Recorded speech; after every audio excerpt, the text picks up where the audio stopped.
You ask Tiger to solve. This deals with linear equations with one unknown.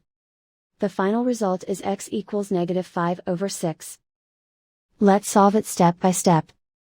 Group all constants on the right side of the equation. Subtract 10 from both sides. Simplify the arithmetic.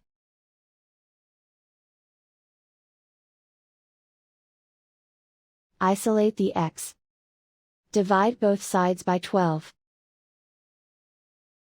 Simplify the fraction. Find the greatest common factor of the numerator and denominator. Factor out and cancel the greatest common factor. And so the final result is x equals -5/6.